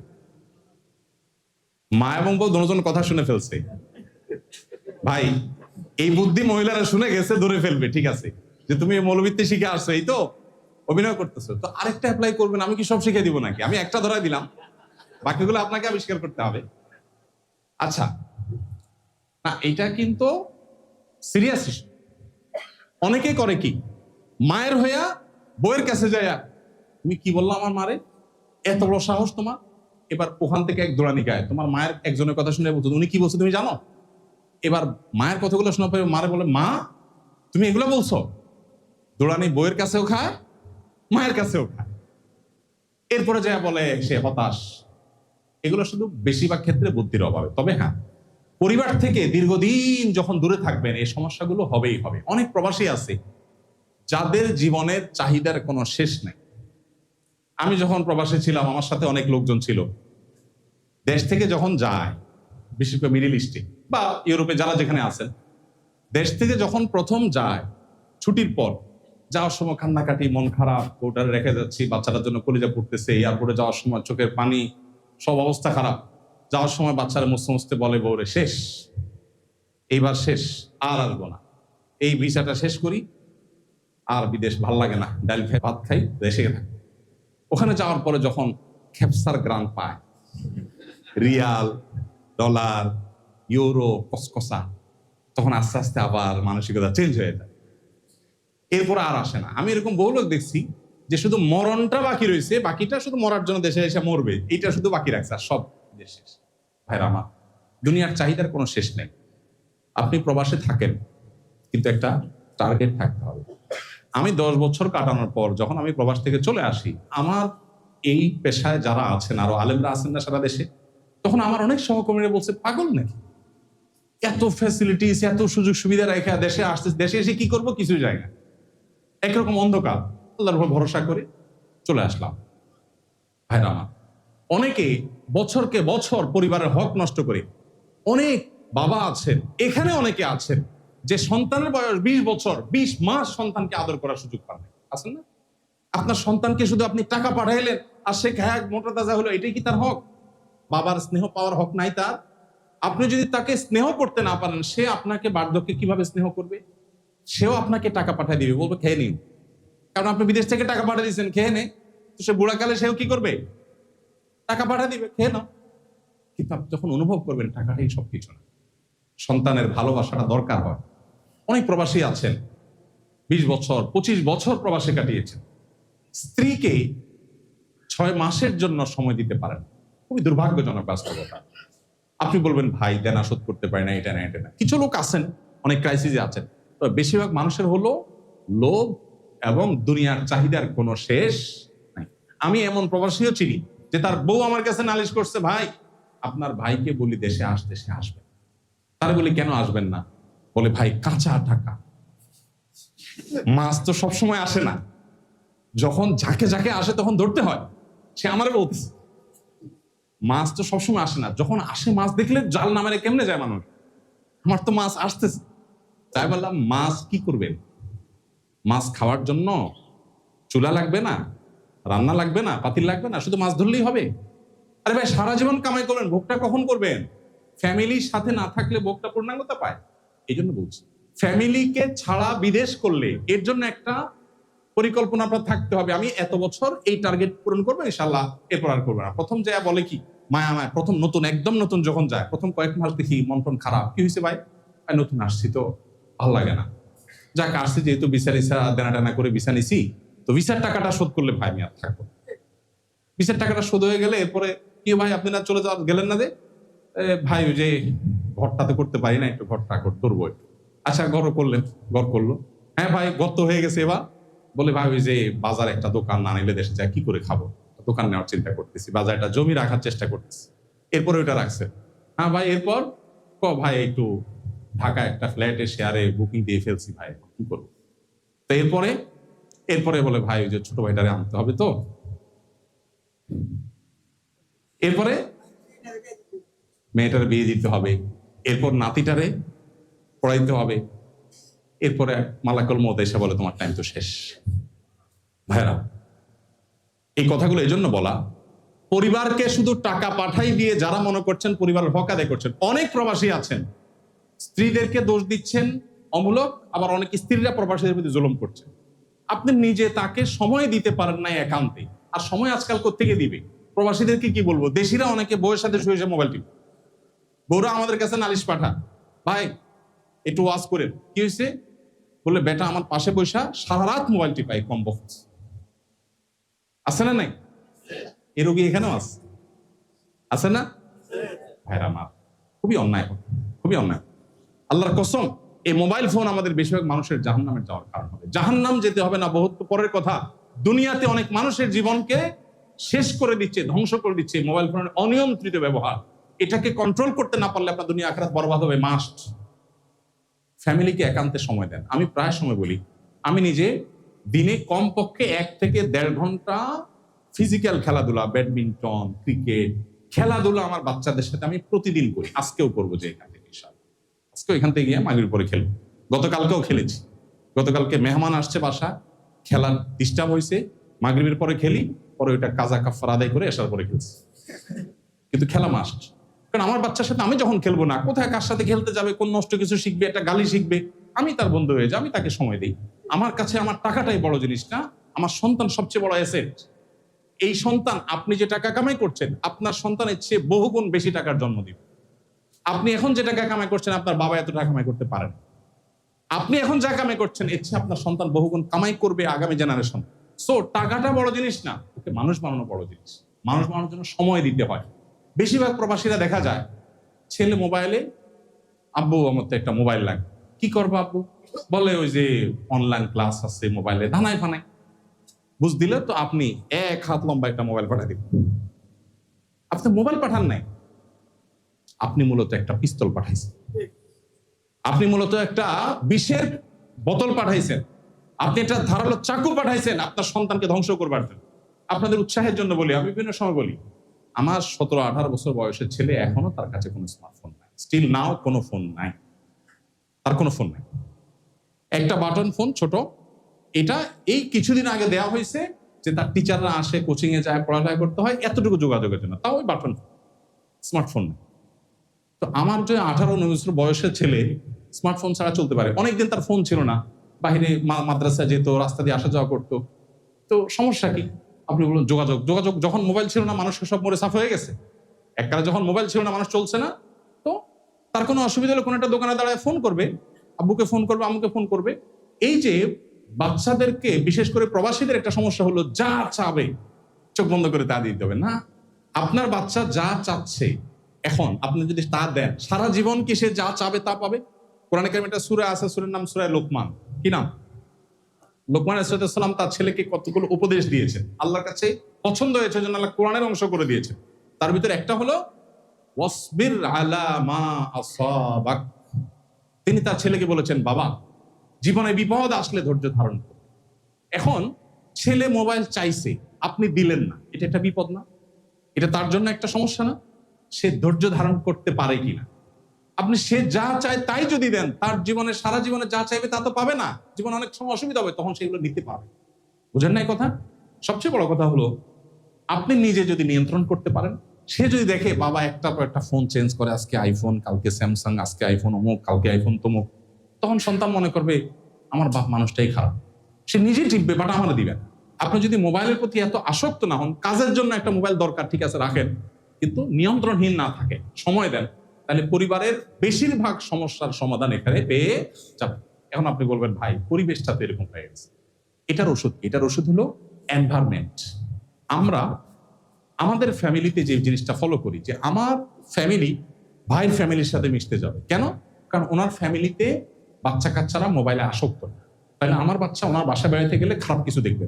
এমন বাসায় আমার বাচ্চাকে আমি নিয়ে যাব না যেখানে বাচ্চা সারাদিন ভূতের মতো মোবাইল টিপে গেমস খেলে, কারণ সে ওখানে গেলে ওটা শিখবে এবং ওটা দ্বারা প্রভাবিত হবে। শিক্ষা প্রতিষ্ঠান, যে শিক্ষা প্রতিষ্ঠান এগুলোর ব্যাপারে সিরিয়াস, আমি সেখানে আমার বাচ্চা দেব, তাহলে ইনশাআল্লাহ পরিবারকে আপনি এই সমস্ত বিপদ থেকে বাঁচাতে পারবেন। আর না হলে গরু ছাগল যেরকম মোটা তাজা হয়, টাকা পয়সা পাঠাবেন, তারা মোটা তাজা হবে, তারা আপনার চক্ষু শীতলকারী হবে না, মুত্তাকিদের ইমাম হবে না। মা বাবা এবং স্ত্রীর মধ্যে ভারসাম্য রক্ষা করার কথা বলেছিলাম, যে মা বাবার হক কি স্ত্রীর হক। মা বাবা যদি স্ত্রীর প্রতি অন্যায় করেন, অন্যায় করবেন, লা তাআতা লিমাখলুকিন ফি মাসিয়াতিল খালিক। আল্লাহর অবাধ্য হয়ে পৃথিবীর কারোর কথা শোনার সুযোগ নাই। আল্লাহ কি জুলুম করার পারমিশন কাউকে দিয়েছেন? তাহলে সেক্ষেত্রে মা যদি স্ত্রীর বারে জুলুম করতে বলে, আপনি করবেন, কিন্তু আবার মার সাথে বেয়াদবিও করা যায়। মানে ব্যালেন্স করতে হবে। একদিকে বলতে হবে, মা আমার, তোমার কথাকে আমার সবকিছুর উপর আমি রাখতে চাই, কিন্তু মা এটা তো আমি পারছি না। যদি মুখে কিছু না বলতে পারেন, অন্তত চুপ থাকে, বেয়াদবি করে। আবার একই কথা মা যদি অন্যায় করতে বলে, বউ যদি অন্যায় করতে বলে, আপনি কি সেটা মানবেন? বউ বলবে কি? বলেন, প্রবাসীদের কমন কথা কি বলে বলেন তো ভাই বোন সম্পর্কে? আলাদা হওয়ার কথা। আর কি বলে বলেন দেখি, বলেন দু একজনে। জ্বালায় মরতেছে। ভাই বোনের সম্পর্কে বলে অনেক বউ যে তুমি যে এত ভাই ভাই করো, তোমার ভাই কি একটা বার তোমার খবর নিচ্ছে? বলে কি বলে না? হ্যাঁ, এত বোন বোন করতেছ, এই বোন তোমার জন্য কি করছে, তোমার বাচ্চাদের জন্য কি করছে, বলবে না সারাদিন? এক কান দিয়ে শুনবেন আর এক কান দিয়ে বাইর করে দিবেন। তারা যদি কোনো অন্যায় করে সেটা এক কান দিয়ে শুনে আর এক কান দিয়ে বাইর করে দিবেন। কিন্তু আবার অনেকে আছেন ভাই বোনের জন্য এত বেশি করেন যে শরীয়ত তাতে করতে বলেনি। অনেক প্রবাসী আছে এই কাম করেন, সারাদিন ভাই বোনরে টাকা পয়সা দিয়ে দেখেন। টাকা পয়সা দিলে তো শুধু মানুষ হয় না, শিক্ষা দেন, ট্রেনিং দেন। আসুন্নাহ ফাউন্ডেশন স্কিল ডেভেলপমেন্ট মূলক ইনস্টিটিউট আছে, আপনারা জানেন তো। ট্রেনিং দিয়ে আমরা বেকারত্ব দূর করার চেষ্টা করি। Mobile servicing training, refrigeration training, electrician training, কম্পিউটারের ট্রেনিং, বিভিন্ন রকমের ট্রেনিং আমরা দিই। আপনি ট্রেনিং সেন্টারে ভর্তি করে দেন, সে শিখুক। তারা শুধু টাকা পাঠালে তো সে অভাব দূর হবে না। অনেকে দেখা যায় মা বাপ ভাই বোনের জন্য বেশি করতে গিয়ে বউয়ের হক নষ্ট করে, সন্তানের ভবিষ্যৎ নষ্ট করে। আবার অনেকে বউ সন্তানের দিক খেয়াল করতে গিয়ে এই দিক নষ্ট করে। এই জন্য আমরা বলেছি বাবা ভাই বোন স্ত্রী সবার মধ্যে ভারসাম্য রক্ষা করা, সবার হক জেনে সেটা আদায় করা, যার যতটুকু পাওনা। ভাই বোনের প্রতি আমার কর্তব্য আমি সেটুকু করব। অতিরিক্ত করতে পারলে ভালো, কিন্তু অতিরিক্ত করতে গিয়ে যেন আমার ছেলে মেয়ের হক নষ্ট না হয়, বউয়ের হক নষ্ট না হয়, এই জিনিসটা আমাদের খেয়াল রাখতে হবে। এরপর হলো পরিবারের হক আদায়ের জন্য নিয়মিত দেশে আসা। অনেক প্রবাসী আছেন 10 বছর 12 বছর দেশে আসেন, আছে না? কেন আসে না? টাকা। 17 বছর আসছে, এরকম মানুষও আছে। কারোর বিপদ আছে, আসতে পারে না, ভিসার কাগজপত্রের ঝামেলা তৈরি হয়েছে বা কিছু, সেটা একটা জিনিস। কিন্তু শুধু টাকার জন্য না আসা, এটা দুর্ভাগ্যজনক। ফ্যামিলি থাকার পরও প্রতি বছরই দেশে আসার চেষ্টা করতাম। অনেক বেশি টাকা ছিল তা তো না। আচ্ছা, এটা একটা ব্যাপার। আরেকটা হলো যে সম্ভব হলে পরিবারকে বিদেশে নিয়ে যাওয়া। পরিবারকে বিদেশে নিয়ে যাওয়ার সুযোগ সবাই থাকে না, যাদের আছে তাদের সে সুযোগটা নেওয়া উচিত যদি সেরকম পরিবেশ থাকে। যারা ইউরোপে থাকে পরিবারকে বিদেশ নিয়ে গেলে, কিন্তু আপনার বাচ্চা কাচ্চা সেই পরিবেশ যদি বড় হয়, ওর ইমান নিয়ে টানাটানি শুরু হবে কিনা, ওই স্কুলে যখন যাবে সেখানে অমুসলিম বাচ্চাদের মধ্যে থেকে তার মধ্যে হীনমন্যতা আসবে কিনা, এটা দেখার বিষয়। যদি সেটা হয় খবরদার, তাহলে সবকিছুর আগে আমার ইমান রক্ষা করা, আমার আইডেন্টিটি রক্ষা করা, এটা চেষ্টা করতে হবে। আর যাদের সুযোগ আছে তারা পরিবার নিয়ে যাবেন। দেখা যায় পরিবার নিতে গেলে মা বাধা দেয়, বাবা বাধা দেয়, বউ বিদেশ নিবে কেন। এক্ষেত্রে ওই যে কার কতটা বাধা দেওয়ার রাইট আছে। আমি কাজের জন্য বিদেশে থাকতে হচ্ছে 2 পয়সা কামাই করার জন্য, তো আমার চরিত্র হেফাজত করার জন্য আমার বউ যদি সাথে না থাকে, তাহলে আমার এই চরিত্রের দিক দেখবে কি? এটা আমাদেরকে দেখতে হবে। এই জন্য বিদেশে নেওয়ার সামর্থ্য থাকলে মা বাবা যদি নিষেধও করেন, সব ক্ষেত্রে অবশ্য সমান হবে না, প্রয়োজন আপনি কোনো আলেমের পরামর্শ নেবেন। আসুন্নাহ ফাউন্ডেশনের কল সেন্টার আছে, সকাল 8টা থেকে রাত 10টা পর্যন্ত টেলিফোনে আলেমরা আপনাদের পৃথিবীর যে কোনো প্রান্ত থেকে ফোন করবেন, আপনাদেরকে পরামর্শ দিব, আপনি সেখান থেকে সহযোগিতা নিতে পারবেন। এরপর আসুন, একটা টার্গেট থাকবে, ঠিক আছে আমার এইটা দরকার, দেশে এতটুকু করবো, দেশে এসে আমি এটা করতে পারবো। এরপর আলহামদুলিল্লাহ, যদি ফ্যামিলি নিয়ে, সব দেশে তো সেট হওয়ার সুযোগ নাই, মিডল ইস্টে সেট হওয়ার সুযোগ নাই, মালয়েশিয়াতে সুযোগ নাই, তাহলে আমি দেশে ব্যাক করবো। আর যাদের সেটেল হওয়ার সুযোগ আছে তারাও চিন্তা করবেন সেটেল হলে আমার ইমান আমল ঠিক থাকবে কিনা। সেটা থাকলে আলহামদুলিল্লাহ, না থাকলে বাবা আমার দরকার, কারণ আমার সবচেয়ে বড় ইমান আমলের বিষয়। আমরা সন্তান এবং পরিবারকে দিনদার করবার জন্য, তাদেরকে আল্লাহমুখী হিসাবে গড়ে তোলার জন্য প্রথম বিষয় হলো যে সন্তানের দিনদারিতা রক্ষার ব্যাপারে আমাদেরকে গুরুত্ব বুঝতে হবে। গুরুত্ব ইতিমধ্যে বলা শেষ হয়ে গেছে, যে সন্তান এবং পরিবার যদি দিনদার হয় তাহলে তারা আমার হক চিনবে, সবার হক চিনবে, এবং সত্যিকারের শান্তিটা আমার ফ্যামিলিতে আসবে। এখন মুশকিল হলো, আমরা আসলে কি শান্তি চাই না ভাবসাব চাই? বুঝে শুনে বলতেছেন, শান্তি চাই না ভাবসাব চাই? শান্তি। আচ্ছা, তাহলে যদি আল্লাহ তাআলার সাথে আপনার এখন একটা মিটের সুযোগ হয়, আল্লাহর সাথে একটা মিটের সুযোগ হলো সরাসরি, আল্লাহ যদি আপনাকে অপশন দেয় যে বান্দা 2টা অপশন দিলাম, একটা হলো একটা ব্লাঙ্ক চেক দেবো তোমাকে, ফিগার তুমি বসায় নিবা, টাকা না ডলার না ইউরো, এটা তুমি বসায় নিবা, মিলিয়ন নিবা না বিলিয়ন নিবা না ট্রিলিয়ন নিবা, এটা তোমার ব্যাপার, চেক ব্লাঙ্ক, কিন্তু সুখের গ্যারান্টি নেই, সুখ পাইতেও পারো নাও পারো। আর সেকেন্ড অপশন হলো একটা কুড়ের ঘর, কোন রকম ডাল ভাত খাওয়ার জন্য একটা টঙের দোকান, একটু বেশি জোরে বাতাস আসলে বাতাস ঢুকবে, বৃষ্টি আসলে বৃষ্টি ঢুকবে, কিন্তু শান্তির গ্যারান্টি আছে। কোনটা নিবেন? অঙ্ক বুঝে গেছেন সেই জন্য বলতেছেন। ব্লাঙ্ক চেক ছেড়ে আপনি কুড়ের ঘর নিবেন? ভাই চাপাবাজের আর জায়গা হইলো না। কোনটা নিবেন বলেন? বেশিরভাগ মানুষই বলবে আল্লাহ ব্লাঙ্ক চেক দাও, শান্তিটা আমি দেখে নেব। বেশি মানুষ এটা বলবে না? বাস্তবতা হলো শান্তি সবসময় টাকা পয়সা দিয়ে হয় না। পরিবার যদি দিনদার হয়, ওদের হাতে অনেক লম্বা মোবাইল নাই, অনেক ভাবসাব নাই, আপনি শান্তি পাওয়ার সম্ভাবনা জোরালো হবে যদি দিনদার হয়। আমরা চাই কি ভাবসাব মাস্ট। বিদেশ থেকে আসছে, মোবাইল হাতে নিয়ে ঘুরতেছে, কি হয়েছে ভাই আইফোন 17 নাকি, মাশাআল্লাহ দেখি না এখনো নতুন সেট না, ভাল লাগে। এই ভাবটা দেখানোর জন্য আমি আইফোন 17 কিনছি, পরে আমার এটার কোনো দরকার নেই। আমি এটার জন্য অতিরিক্ত 1 লাখ টাকা খরচ করছি শুধুমাত্র এই ভাবসাবের জন্য। ইমানদারের সিফাত। বেশিরভাগ মানুষের ফ্যামিলি বাচ্চা কাচ্চা ধ্বংস হয়ে যায় এই ভাবসাব রক্ষা করার জন্য। সিদ্ধান্ত নিতে হবে পরিবারের সদস্যদেরকে নিয়ে যে আমরা ভাবসাব দেখাবো না, আমরা অন্যের সাথে কম্পেয়ার করবো না। কারো ছেলে মেয়ে ভাবসাব দেখাক, আমরা দেখাবো না। আমরা বলবো আমাদের নাই বাবা, আমাদের অল্প আছে, আমরা গরিব। আমরা টার্গেট বানাবো আল্লাহকে খুশি করার, মানুষের কাছে ভাবসাব দা। এটা যদি আপনি করতে পারেন তাহলে পরিবারের সবার দিনদার হওয়ার মূল মন্ত্র এটার মধ্যে আছে। এবং এটা যদি না করতে পারেন, ভাবসাবের কি কোনো শেষ আছে? আপনি ছেলে মেয়েকে বলেন আর স্ত্রী বলেন, কাউকে দিয়ে কোনোদিন খুশি করতে পারবেন? পৃথিবীতে দিয়ে কোনোদিন খুশি করা যায়? এটা আপনাদের প্রবাসীদের চাইতে বেশি কে বুঝবে? কেউ বুঝবে? দেশে মানুষ এত ভালো বুঝবে না, আপনারা এটা যত ভালো বুঝেন। কারণ দিতে দিতে এমন দেওয়া দেয়, আমি এয়ারপোর্টে মাঝে মধ্যে দেখি প্রবাসীরা সব খোলা ধরে, গড়িটা খোলে, বাইক না নে, এই বাতিজা টাকা রয়েছে, নে চশমাটা নে, আমি এটা নেই মনে বানায়, সানগ্লাসটা তুই রাখ, এরপরে দিয়ে আরেকটা টাকা রয়েছে, পারলে প্যান্টের বেল্টে খুলে দিয়ে দে, নে বাবা আমি রশি বেঁধে যাই, ওখানে যে আরেকটা কিনে নেব। আমি প্রায় সময় এয়ারপোর্টে দেখি যে যেভাবে খোলা ধরে, আরে ভাইক না, ভাতিজা, ছোট ভাই, বন্ধু সব টাকা রয়েছে। 3 মাস আসিল বেচারা, দেশে আসছে 3 মাস ধরে তো চুষছে ধুমায়, এখন এয়ারপোর্টে যাওয়ার পরে পারলে প্যান্ট খুলে ধুয়ে সালা বস্তা পরে যাও। এই অবস্থা আপনাদের চাইতে ভালো কে বুঝবে? প্রিয় ভাইরা, মনে রাখবেন কিচ্ছু দিয়ে আপনি পরিবারকে খুশি করতে পারবেন না। একটা জিনিস যদি দিতে পারেন সকল সুখের মূল মন্ত্র, সেটা হলো দ্বীন, তাকওয়া, আল্লাহ ভীরুতা। সেটা নিজে আগে হইতে হবে এবং পরিবারকে বসে সিদ্ধান্ত নিতে হবে আমরা কি জান্নাতে যেতে চাই কি চাই না। আমাদের বিগ ডিসিশনের ব্যাপার। যদি চাই ওকে, তাহলে ওই অমুকের ছেলে সেও তো বিদেশ গেছে, কয়দিনে কত কিছু করে ফেললে, তুমি কি করলা এটা বলা যাবে? আমি হকালালি চলবো, হকালালি চললে অনেক কিছু হয়তো হবে না। সিদ্ধান্ত নিতে হবে, পরিবারকে নিয়ে বসে আলোচনা করে দিন তাদের মধ্যে দিতে হবে। ইনশাআল্লাহ দেখবেন তারা দিনদার হয়ে উঠবে। নিজেকে এবং পরিবারকে দিনদার হিসেবে গড়ে তোলার উপায় হলো কোরআন হাদিস পড়েন, নিজে আমল করেন, ইসলাম বিষয়ে জানার চেষ্টা করেন, মানার চেষ্টা করেন, আর দিনই সার্কেল মেনটেন করেন। যাদের সাথে উঠা বসা করবে তারা যেন দিনমুখী হয়। যাদের সাথে যাওয়া আসা করেন, সব টাকা পয়সা, আপনার পোলাপান যে বাসায় যায়, ওর বাপ আজকে মোবাইল নিয়ে আসছে, কালকে জামা দিয়ে আসছে, সারাদিন ভাবসাব দেখায়, তো আপনার বাচ্চা এগুলো শিখবে। আপনি তাকে পরিবেশ দেন, যেখানে গেলে সে দিন শিখবে।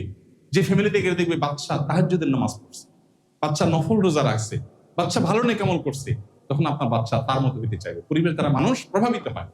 আর পাশাপাশি আল্লাহর কাছে দোয়া করা, সূরা ফুরকানের 74 নম্বর আয়াত সবার মুখস্থ, সবাই আল্লাহর কাছে পড়বো, রব্বানা হাবলানা মিন আজওয়াজিনা ওয়া যুররিয়াতিনা কুররাতা আয়ুন ওয়াজআলনা লিল মুত্তাকিনা ইমামা। খুব বেশি বেশি করে আল্লাহর কাছে দোয়া করবো ইনশাআল্লাহ।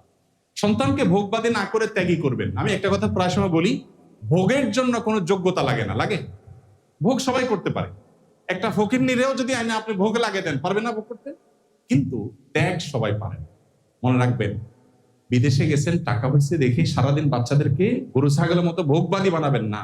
ত্যাগ শিখান, ত্যাগ। এখন ত্যাগ শিখানোর জন্য নিজে ত্যাগ করতে হবে। আপনি ভাবসাব ছাড়া বুঝেন না, তো বাচ্চা করতে শিখবে। তাকে শিখাবেন যে আমরা একা সুখে থাকবো না। শীত হয়েছে, তুমি একটা জামা কিনছো, তুমি একটা গরিব বাচ্চার জন্য একটা জামা কিনো, তার জন্য একটা জামা দিয়ে আসো। স্যাক্রিফাইস শিখান, ত্যাগ শিখান। সবকিছু দুনিয়াতে আমরা জান্নাতে সবকিছু পাইবো। এইটা যদি শিখাতে পারেন, সন্তান ইনশাআল্লাহ দিনমুখী হয়ে উঠবে। সম্পর্কের যত্ন, দাম্পত্য সম্পর্কে উন্নয়ন এবং রক্ষা করার ক্ষেত্রে আমাদের বেশ কিছু জিনিস আমাদের লক্ষ্য করতে হবে। 1 নম্বর হলো কুধারণা থেকে বেঁচে থাকা। অনেক প্রবাসীরা আছেন বা দেশে যারা আছেন, কমন সমস্যা সেটা হলো অহেতুক বোধ সম্পর্কে কুধারণা করে। বিদেশে আছে, মায়ে কান পড়া দেয়, বোনে কান পড়া দেয়, বা নিজের মনে মনে ওয়াসওয়াসা হয়, না জানি বউ আমার তলে তলে কি করতেছে। একটা হলো যে প্রমাণ আছে, সেটা এক জিনিস। অহেতুক সন্দেহ করা এটা হারাম, এটা অনেকে করে। এবং মেয়েদের ক্ষেত্রে একই জিনিস হয়। এটা কবিরা গুনাহ, এটা আমাদেরকে খেয়াল রাখতে হবে। সময় কম, আমি শুধু বলে যাচ্ছি। এক্ষেত্রে স্ত্রীর সাথে উত্তর ব্যবহার করা, স্ত্রীর পরিবারকে সম্মান করা, দাম্পত্য সুখের জন্য এটা খুব জরুরি। অনেক ছেলে আছেন শ্বশুর বাড়ি থেকে আশা করেন, নিজের যৌতুকের বিরুদ্ধে বলেন, আবার আশা করেন, আবার আশা পূরণ না হলে বউরে খোঁচাখুচি করেন। আছেন না নাই? ঝগড়াঝাটি মানুষের অংশ। বউয়ের সাথে আমি ঝগড়া করব না, ঝগড়ার অভ্যাস থাকলে তো কলিগের সাথেও করব, আর যদি নিয়ন্ত্রণ করার থাকে তাহলে সব জায়গায় করবো। তো যেটা বলতেছিলাম যে বেশিরভাগ সংসারে অশান্তি হয় কেন জানেন? তোর ভাই বলবো যাবে বউয়ের কথা না শোনার কারণে। যে সংসারে বউয়ের কথা স্বামী শুনে সেখানে অশান্তির নাম গন্ধ নাই। আপনি বায়াত হয়ে যান, মুরিদ হয়ে যান বউর হাতে, সব সমস্যার সমাধান হয়ে গেল। তার কথা মতো উঠবেন বসবেন, সব সমাধান। আর সকাল বিকাল তার সাথে আপনি ডিবেটে যাবেন, তো আপনার গোষ্ঠী উদ্ধার হবে। এই জন্য আর কিছু না হোক, স্ত্রীর সব কথা তো আবার শোনাও যাবে না। অন্যায় কথা শোনা যাবে? এটা সহজ বুদ্ধি বলি, সেটা হলো শ্বশুর বাড়ির তারিফ করবেন। শাশুড়ি ভাতটা খেয়ে বলবেন, ও এরকম ডাল তো খাই নাই। হুদাই তারিফ করবেন। এই হুদাই তারিফ করা যায় বউয়ের খুশি করার জন্য। শাশুড়ি না থাকলে মিয়া সব শিখাই দিতে হবে, আজব কথা। শালার তারিফ করবেন, শ্যালিকের তারিফ করলে আবার ভেজাল আছে। শালার বউয়ের তারিফ করবেন, অন্যান্য শ্বশুরবাড়ির তারিফের আইটেমের অভাব আছে। শুনেন, মেয়েরা আসলে অনেক কিছু চায় না, একটু স্বীকৃতি চায়। একটা মেয়ে সারা জীবনের জন্য চলে আসে আপনার কাছে, সহজ বিষয় না। যা কাজ করে শুধু এটার বিনিময় দিলে তো মাসে 10,000 করে বেতন পাওয়ার কথা। কয় টাকা দিচ্ছেন করতেন? অবশ্য আপনাদের প্রবাসীদের কথা ভিন্ন, আপনারা তো সবই দিয়ে দিচ্ছেন, বিদেশ থেকে সবই পাঠিয়ে দিচ্ছেন আপনারা। তো যাই হোক, স্ত্রীর ত্রুটি বিচ্যুতি ক্ষমা করে দেওয়া, এটা স্ত্রীদের জন্য প্রযোজ্য। হার্ট হয়ে থাকবেন না। অনেক প্রবাসী আছে হার্ট হয়ে থাকে। আমি সৌদিতে যখন ছিলাম দাম্মামে, এক বাংলাদেশিকে দেখলাম, তখন নেটে এত ছিল না, দেখি কার্ড কিনে আনছে দোকান থেকে, আয়না বসছে, বুড়া কতক্ষণ কথা বলে 10 রিয়ালে কার্ড ঢুকাইছে, কতক্ষণ পরে শেষ, দেশে কথা বলছে, আবার আরেকটা কিনে আনছে। তা আমি বললাম, ভাই ঝগড়ার ইনিংস ঘোষণা করেন, 10 রিয়ালের একটা কার্ড শেষ হয়ে গেছে, বলেন ঠিক আছে আমরা ইনিংস ঘোষণা করলাম, আজকের জন্য শেষ, এটা টেস্ট ম্যাচ, সেকেন্ড ইনিংস কালকে সেম টাইম। তাহলে কি হবে, এই 24 ঘন্টার মধ্যে ঝগড়ার যে দোনোজনেরই চলে আসবে। এরপরে কথা বললে দেখবেন যে কথা আসবে কি লাইনে কথা, তখন দেখবেন কথা আসবে, আচ্ছা যা হয়েছে হয়েছে, এখন সমাধানের কথা বলো। আর যদি তখন বলেন না এটার বিহিত এখনই করতে হবে, তো মাঝখান দিয়ে মোবাইল ফোন কোম্পানির লাভ হবে। বুঝে আসছে কথা? হ্যাঁ আমার এই জন্য স্ত্রীদের বেশি কিছু চায় না, একটু স্বীকৃতি আর দোষ কম ধরা। দোষ কম ধরা। মাতৃজাতি মেয়েরা আল্লাহ তাআলা এমনভাবে সৃষ্টি করেছেন, একটু পানপট্টি দিয়ে খুন করাও সম্ভব। একটু পানপট্টি দিলে যদি বলেন যে শুয়ে পড়ো, জবাই করবো, রাজি হয়ে যাবে। শুধু কি লাগবে? একটু প্রশংসা। অথচ এইটুকু করতে অনেক পুরুষ কার্পণ্য করে। আর প্রবাসে থাকেন, টাকা পয়সা দিয়ে দিয়েছেন বুঝলাম, চুলটাই তো দেন সঙ্গ, অন্য 10টা স্ত্রী যেটা পায় সেটা তো সে পায় নাই। সো আপনার এই ফিলটা থাকতে হবে যে আমি আমার স্ত্রীকে টাকা পয়সা দিছি, কিন্তু একটা জায়গায় সে আমার কাছে আরো পাওনা আছে। যাই হোক, অনেকে গালিগালাজ করেন, এগুলো না করা, খারাপ ধারণা না করা, তার সাথে পরামর্শ করা। সে যদি কখনো কষ্ট দেয়, তো ঠান্ডা মাথায়, যখন ঠান্ডা মাজাজ হবে তখন তারা বুঝান যে তোমার কিটা বলা ঠিক হয়েছে, আমি তো কষ্ট পাইছি। একটু ট্যাকফুলি দেখলে জিনিসগুলো সমাধান করা সম্ভব হয়। ছোটখাটো ভুল হলে সেগুলো এড়ানো, সব ভুল ধরে পারা যায় না। তারপরে আপনার মুখ খারাপ না করা, অনেকে আছে মুখ খারাপ করেন, অনেকে আছেন এই বদভ্যাস আছে। দূরে থেকে সন্তান পরিবার পরিজনের সাথে সম্পর্ক রক্ষার গুরুত্ব আমাদের হাতে একেবারে সময় নেই। সুন্দরভাবে না বলতে শিখা, মানে অনেক অন্যায় বলবে, অন্যায় কথা বলবে, সেগুলো না বলতে শিখা। আপনি সবকিছু হ্যাঁ বলবেন না। আবার গণহারে না বলতে পারাটা একটা আর্ট আছে। ডাইরেক্ট না বুঝায় শুনে না বলতে পারা, এটা একটা গুরুত্বপূর্ণ ব্যাপার। আবেগ নিয়ন্ত্রণ করা, সবসময় আবেগী হয়ে সবকিছু করা যাবে না। যেটা এতক্ষণ বললাম সেটাই শো অফ না করা, মানে আমরা সিদ্ধান্ত নেব যে আমরা ভাবসাব ধরবো না, কারোর সাথে কম্পিটিশন ধরবো না, তাহলে দেখবেন অর্ধেক অশান্তি দূর হয়ে যাবে। সর্বশেষ একটা গুরুত্বপূর্ণ বিষয় আপনাদেরকে বলি, সেটা হলো ঘরে ঘরে একটা অশান্তি আছে, সেটা হলো জিন এবং দুষ্ট জিনের উপদ্রব এবং ব্ল্যাক ম্যাজিকের সমস্যা, যেটা আমরা বুঝি না। স্পিরিচুয়াল সমস্যা, আধ্যাত্মিক ভেতরগত সমস্যা আমাদের শেষ করে দিচ্ছে।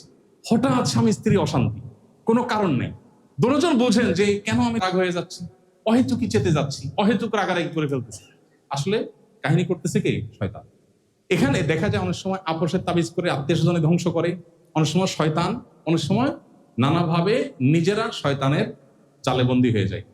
এই সমস্যা নাই এমন একজন মানুষও পাওয়া সম্ভব না। নবী করিম সাল্লাল্লাহু আলাইহি ওয়াসাল্লাম বলেছেন, তোমাদের সবার সাথে শয়তান আছে যে তোমাদেরকে ক্ষতি করার চেষ্টা করে।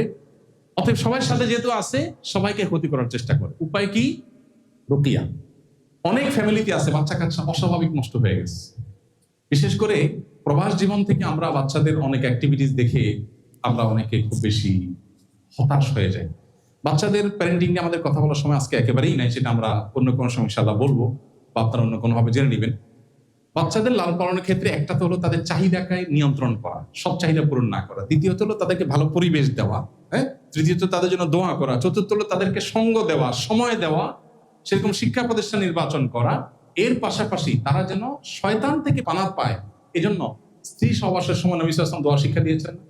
দেখেন দোয়াটার অর্থ খেয়াল করেন, আল্লাহুম্মা জান্নিবনা ওয়া জান্নিবিশ শাইতানা মা রাযাকতানা। আল্লাহ আমাদেরকে এবং আমরা যে এই শারীরিক সম্পর্কের মাধ্যমে যে নেক্সট সন্তান পাবো, যে সন্তান পাবো, এই সন্তানকে আর আমাদেরকে শয়তান থেকে রক্ষা করে। দেখেন ওই টাইমে দোয়া হলো শয়তান থেকে, কারণ শয়তান তখন থেকে মানুষের শত্রুতা করে। এই জন্য শয়তান থেকে রক্ষা পাওয়ার জন্য সকাল সন্ধ্যার দোয়াগুলো মাস্ট পরিবারের সব সদস্য পড়তে হবে। আমাদের ফাউন্ডেশন থেকে একটা ছোট লিফলেট বের করেছি আমরা রুকিয়া, ঝাড়ফুঁক সম্পর্কে। এটা আপনাদের সবার ব্যাগে ব্যাগে আছে, দেওয়া হয়েছে না? সবার ব্যাগে আছে। এটার অনলাইনে সফট কপি পাবেন, আমার ওয়েবসাইটে গেলে ahmadullah.info, সেখানে সফট কপি পাবেন, ওটা ডাউনলোড করে নিতে পারেন। এখানে কিছু গাইডলাইন দেওয়া আছে, আমি আর সেগুলো এখন বলে সময় নষ্ট করলাম না, ওইটা দেখে নেবেন, ওইগুলো ফলো করবেন বাসা বাড়িতে। ইনশাআল্লাহ দেখবেন অনেক অশান্তি এমনিতে শেষ হয়ে গেছে, সমাধান হয়ে গেছে। এই রুকিয়া এখন ঘরে ঘরে নাই। কোরআন তেলাওয়াত উঠে গেছে, অনেক ঘরে তেলাওয়াত হয়, আস্তে আস্তে হয়। কোরআন তেলাওয়াত শয়তান দূর করে। আপনি নগদ আল্লাহর কুদরত দেখতে চাইলে কোরআন তেলাওয়াত করলে দেখবেন আপনি আল্লাহ তাআলার কুদরত দেখতে পাচ্ছেন, বিশেষ করে শয়তান বিতাড়ন করার ক্ষেত্রে। এই কোরআন তেলাওয়াতটা একটু উচ্চ স্বরে করা বাসা বাড়িতে, তাহলে শয়তান দূর হয়। এখন দেখা যায় আমরা অনেকে পড়ি না, আর পড়লেও নীরবে চুপচাপ পড়ি। এই জিনিসটা আমাদের ভয়ঙ্কর সমস্যা তৈরি করেছে। এই জন্য রুকিয়া শরঈয়া বা শরঈ ঝাড়ফুঁক এটা আমাদের করতে হবে। আমি এটা নিয়ে আর এই কথাগুলো বলতে যাচ্ছি না, কারণ সেম কথাগুলো আপনাদের যে লিফলেট দেওয়া আছে সেই লিফলেটের মধ্যে আছে, সেই লিফলেটটা আপনারা করবেন। সকাল সন্ধ্যার দোয়া জিকিরের বই আমাদের আপনাদের কাছে আছে, এখানে কি দেওয়া হয়েছে? সবাইকে দেওয়া হয়েছে, এই বইটা আপনাদের কাছে আছে, আপনারা এটা ফলো করবেন। এটার অনলাইন ভার্সন আছে, যাদের ছেলে মেয়ে ইংলিশ মিডিয়ামের পড়ে অথবা ইউরোপে আমেরিকা থাকে, ইংলিশ ছাড়া বোঝে না, তাদের জন্য এই একই বইয়ের ইংলিশও আমরা করেছি, ইংলিশ অনুবাদও আছে, নিচে চাইলে নিয়ে যেতে পারবেন। আর বেশি করে কিনে নিয়ে মানুষকে ডিস্ট্রিবিউশন করলেন এবং বন্টন করলেন। পরিবার সম্পর্কে বইটা কি দেওয়া আছে? নতুন বইটা মাশাআল্লাহ, আমাদের একটা ছোট্ট চটি বই আছে, এই বইটা সবাই পড়বেন, স্বামী স্ত্রী দুজন পড়বেন। এই বইটা পরিবার বাঁচাবার জন্য।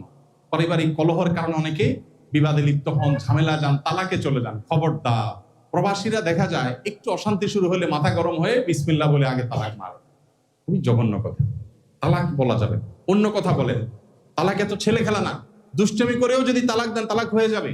হালকা রাগ উঠছে দিয়ে দিচ্ছেন, রাগের মাথা তালাক হয় না মনে করে, তালাক কিন্তু হয়ে যাবে। আপনি না জেনে দিচ্ছেন তাও তালাক হয়ে যাবে, খুব ডেঞ্জারাস জিনিস। অন্য সব বলেন, তালাক বলা যাবে। খবরদার, এই একটা কথা আজকে এখান থেকে নিয়ে যান, কখনো বউকে তালাক দিছি দিব এইসব কথা মুখ দিয়ে, তালাক শব্দ মুখ দিয়ে উচ্চারণ করবেন না।